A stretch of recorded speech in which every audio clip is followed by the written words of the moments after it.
Hello, and welcome to Inventors Helping Inventors. I'm your host, Alan Beckley, inventor of the Wonder Wallet. If you're an inventor searching for proven ways to make money with your invention, if you dream to see your product selling in stores everywhere, you've come to the right place. There's no better place to get help than from experts, inventors who've already achieved success. Every week, I interview successful inventors, asking them the questions you want to know.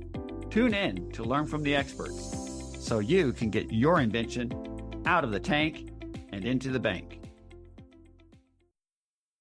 The initial prototypes, the 4 prototypes, weren't quite right. And I told the manufacturer that. And after some conversation about it, he said, okay, when you place the big order, we will change the value so that will be fine. It will turn on much more readily. So when I did place the big order, initial order, 1,000 lights, they didn't work properly. I mean, they somewhat do, but the resistance level necessary is wrong, and it just wasn't good enough. But interestingly enough, and I think we all know or have had incidents like this where a problem makes you step back and you go, hey, this is an opportunity to fix things. Summertime is upon us now. As an inventor, this is a perfect time to hone your marketing message so you're ready to hit the ground running this year to approach companies with your product. Through premium coaching, I've helped quite a few inventors just like you to do just that, to create your clear, concise, and compelling marketing pitch.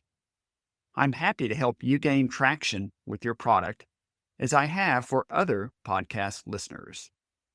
So if you're hearing, it's not really for us, it means your marketing message is unclear to them. It's not compelling. That's why they say no. If you'd like to know more, to see if premium coaching might be a fit for you, just email me at alan@alanbeckley.com and put premium coaching in the subject line. I'll get back with you to set up a Zoom meeting.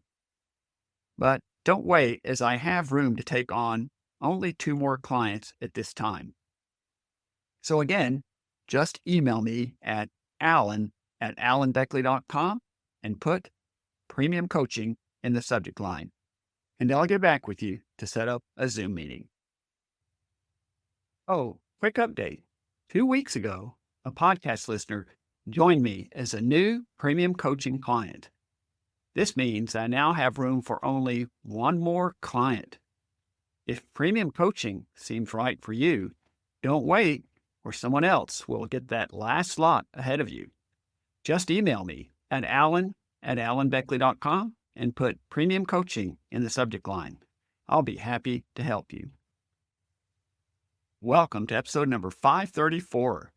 Today, I interview, once again, Brad Little. Brad is a Canadian inventor whom I've been working with and coaching for over 3 years.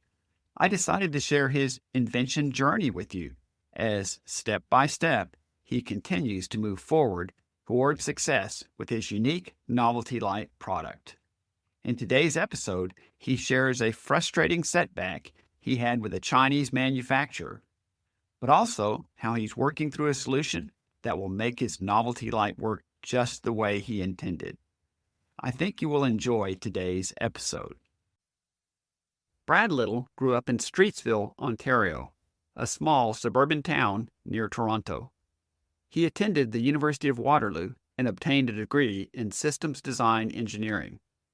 During this time, he got married, and he and his family settled in the Toronto metro area. Brad developed an integrated understanding of design engineering, inventing, and patenting. He worked at 2 patent firms where he developed a clear understanding of key aspects of patent claims, construction, and prosecution.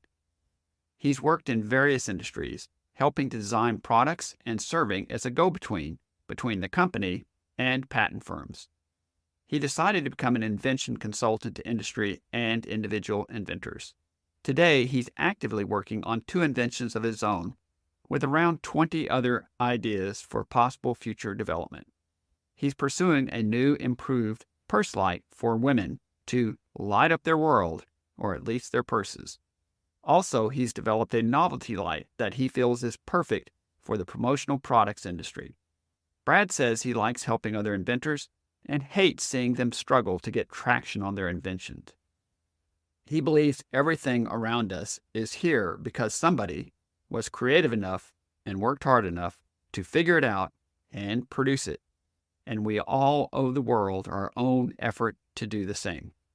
Brad's motto is, when in doubt, do something. You'll want to listen to this entire interview where Brad shares how he learned that when working with a manufacturer to get your product designed just the way you want it, to trust but verify before committing on getting a large number made.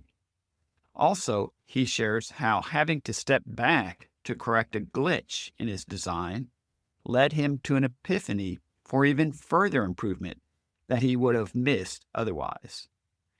And finally, how a novelty product with a great wow factor can drive curiosity and sales at a trade show. Now let's get right to our interview with Brad Little. Well, Brad Little, it's a pleasure to have you back on the podcast with us once again today. It's my pleasure indeed, Alan. Brad, I last interviewed you about 8 months ago in episode number 479 in January of this year. Seems like a year ago, but it wasn't quite that. And for our listeners, if you missed that earlier episode, you may wish to pause this episode and go listen to episode 479 first. But I've been watching your progress step by step as an inventor, through your participation in the boot camps and our Inventors Helping Inventors membership group and various other things that we've done together. I've known you for a few years now. Yeah, and I thought this would be a good time to bring you back to the podcast so you could share with our listeners how you've progressed in your inventor's journey over the last 8 months, the highs and lows. So Brad, in our last interview, we discussed your novelty light product. Can you briefly describe to our listeners what makes your novelty light bulb unique? Yes, sure, Alan. It's a product that is used for promotional purposes for businesses or for charities or whatever. And it is a light bulb. It looks just like a light bulb because a light bulb, well, just a regular LED light bulb is used to create it, but it has some extra circuitry in it and a logo on it. The logo it has is your company logo. And the extra circuitry makes the light bulb turn on when you hold it. So when you perhaps hand it out when you're doing sales calls or at a trade show, especially, you hand the light bulb to someone and the logo light. And when they grab it, it turns on and they are so just surprised and amazed. People think it's magic and so on and so forth. And it gets an awful lot of attention and it gets passed around. And later on, it's something much, much different than another USB stick with a company name on it or a hat. And people will take it back to the office and pass it around and so on. So it's really good for attracting a lot of attention. The other thing about it is that at a trade show, if you pass it around, people will be so amazed by it because it's so unique that they will come back to your booth to find out where you got it. So it's something that a regular, hat, shirt, or USB stick would not be able to do. So Brad, just to kind of recap a couple of things you were saying is this, it has a surprise element. People are used to a light bulb that you screw into a socket and it comes on. So Brad, what makes it unique compared to a regular light bulb that has to be screwed into a socket and has to have electricity to turn on? This one can activate when you just grab it with your hands and turns on with a special circuitry, which has a surprise element, which makes it really great for promotional products and other aspects.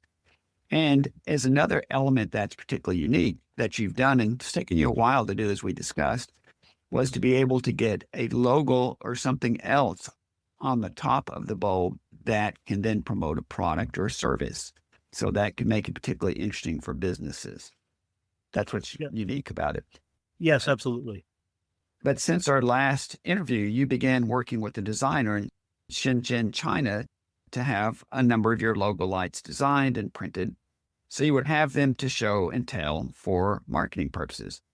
And as I recall, back in January, you were excited to receive the novelty light bulbs. And while the light bulbs do light up in your hands, as you intended, you found a design issue or two that made them a bit limited for your purposes. Can you describe what this gotcha was, this issue that you found when you started getting the light bulbs to you? Yes, gladly.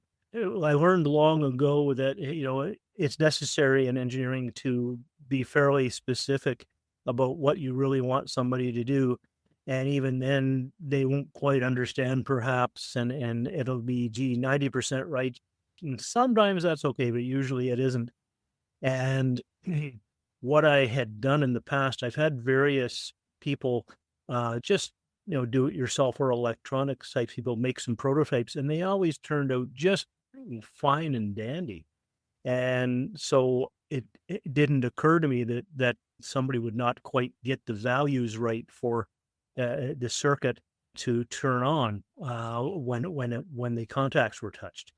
The initial prototypes, the 4 prototypes, weren't quite right, and I told the manufacturer that, and after some conversation about it, he said, "Okay, when you place the big order, we will change the value so that will be fine. It will turn on much more readily." So when I did place the big order, well, big, initial order, 1,000 lights, they didn't work properly. I mean, they somewhat do, but the resistance level necessary is wrong, and it just wasn't good enough. But interestingly enough, and I think we all know or have had incidents like this where a problem makes you step back and you go, "Hey, this is an opportunity to fix things." And one of the things I wanted to fix is that the light bulb to that point had to be touched in 2 spots, the screw thread base and the little metal tip at the bottom at the same time in order to complete the circuit and turn the light bulb on. And I always wanted to improve that, to just be able to touch one spot or something equivalent. But I was afraid to do that because I thought it might turn on too easily and keep turning on, and the battery would die quickly. Well, it turns out that this manufacturer found a way to make it rechargeable very easily. So that potential no longer existed. So that now the possibility is there, and some circuit redesign has been done so that the light bulb turns on with just touching the screw thread, which is what I wanted initially. And the reason for that is that I found a lot of people need to be instructed to hold or touch both of the contacts at the same time, which is not desirable because when you hand it to somebody, you want them to immediately have it turn on and be surprised. So in the end, it's working out well. We haven't quite got the circuit completed, finished yet, but that will be very soon. And just to highlight and clarify for myself and also for our listeners, that when you were referring to the resistance, I believe one of the things you were making point of is 2 things. First of all, you had to touch it in 2 particular places for it to light. That's not so hard to do, but you later reflected when you discovered that it was rechargeable and you weren't worried about it being touched accidentally in one place and burning out the battery, then you want it to be, if they touched it anywhere, it would light. But the other thing, I don't think you mentioned here directly, but I think it was with the resistance that you noticed that to light, you had to have a certain degree of moisture in your hand. If your hands were too dry, they wouldn't light. Was that part of the issue with the resistance as well? Yes, basically, it was more such that the resistance value was chosen wrong and had to be lower than would be encountered if you just had dry hands. You had to have moisture on the hands, made the resistance of the actual contact lower. And so that was a way to make it work. But that showed that the actual circuitry had to be changed to switch over at a slightly higher resistance value. Makes perfect sense. And again, just again, for our listeners, get the clear picture.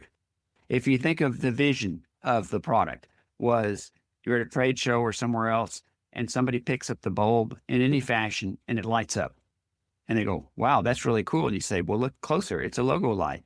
See, it's got your logo on top of it. Wow, I got to go show the guys. Right. And it would be that simple and that transparent.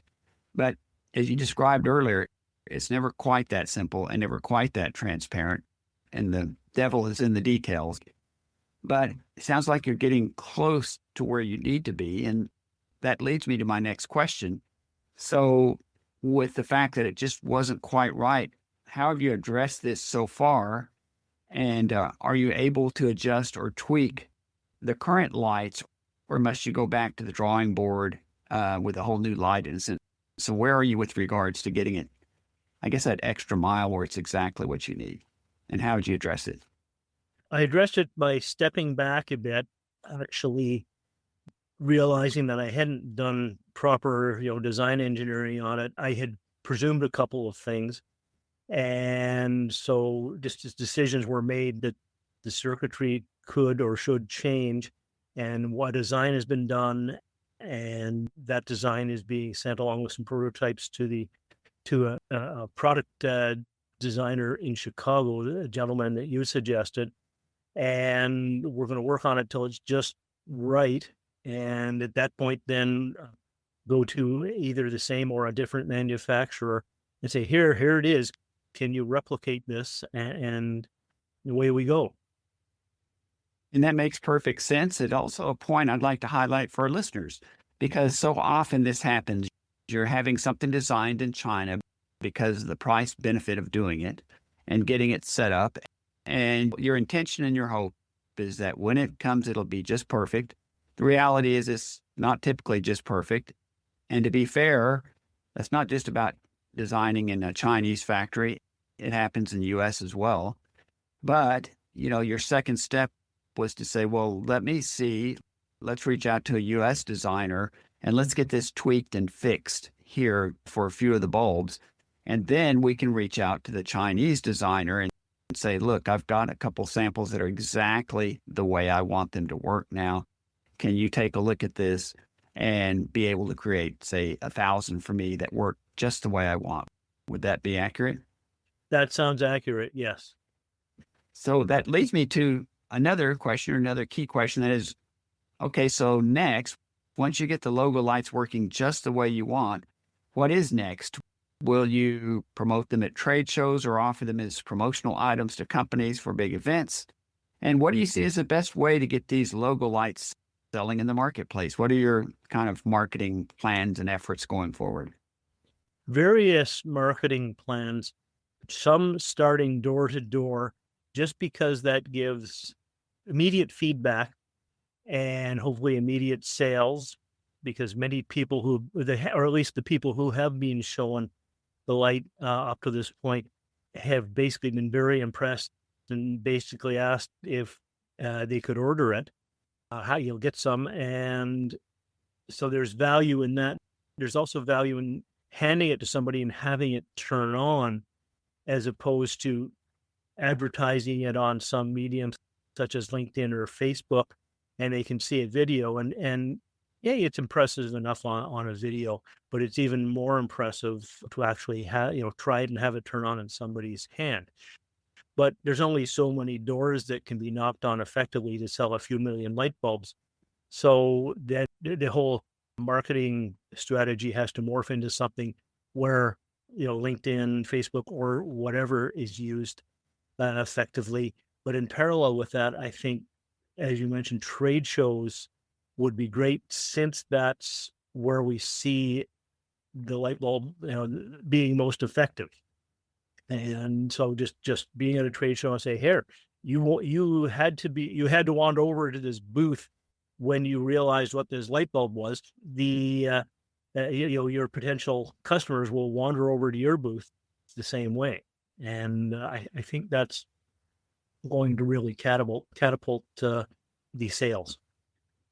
Yeah, I can see that being really exciting. And when you were describing this, it brought an idea to my mind, the sort of creative thinking. is that if there was some creative way that you could have a sort of non-conducting, but not very obvious little surreptitious thing that would wrap around the base, or you could hold around the base. So in your hands, it's not turned on. But if you hand it to somebody and say, hey, take a look at this, and as soon as they put it in their hands, it turns on, that would really be fun. Yes, I think that's a very good point. And I think that is possible by having the functionality such that the light turns on if somebody touches the screw base, which almost for sure happens and if it doesn't, they'll move it around in their hand a bit inevitably and it will turn on. But not to touch the screw base. You hand it to them by touching just touching the globe. Oh, yeah. And because I don't want to wrap anything around it. Yeah. Keeping it simple is so important. And I think that's roughly the way we're going to be approaching it. That's really fantastic. Well, you're making great progress. And I'm going to say, 2020 hindsight, knowing what you know now, what might you have done differently in approaching and working with the designer in China, would you say? Lessons learned. Yeah, absolutely. I would have been more specific, but it's hard to be specific about circuit design when you're not designing the circuit. But somehow I should have been more specific. I absolutely shouldn't have assumed very initially that the circuitry couldn't, or the unit couldn't have been rechargeable. I just presumed that was too expensive. That came shining through. So I've learned a huge lesson there. The other thing I would have, or that I have learned, is that even when the prototypes were not quite right, they were excellent quality. The printing was fantastic, but there was the problem with them. I should have insisted on, okay, make another, 4 or 6, whatever prototypes. And once they were just absolutely the way I wanted, then I should have put an order in. Now, having said that, if I had done that, I probably wouldn't have taken that big step back and say, hey, we're going to fix the whole fundamental problem we had in the first place. So maybe this is a really good thing that things did, messed up a little bit. I'd like to ask, are there any parting words you'd like to leave us with? I think a few parting words, sure. Let's say for everybody, keep on inventing.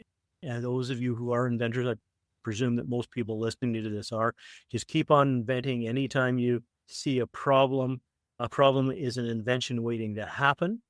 Get help from other people who are experienced and listen to them. Keep in mind, it's still your invention, so you can't just have people tell you what to do or you'll be all over the place. Also talk to your crazy friends because they may have some wild ideas that just work, and don't stop, just keep doing it. And the other parting words, I guess, are please buy my logo light. Well, that leads me to my final question, and that is, how can listeners reach you if they have other questions? Yeah, the best way is email, which is sales@bright, BRIGHT.promo, PROMO. Sales@bright.promo. Okay. That seems pretty straightforward, and they can reach you at that email. Brad, I want to thank you for being on once again and continuing this journey that you have step by step. And as you go through the successes as well as the failures and setbacks, it's not really failures because you're always learning, and there's good things, as you described in this episode, that comes out of what seems like, oh man, I can't believe we messed that up.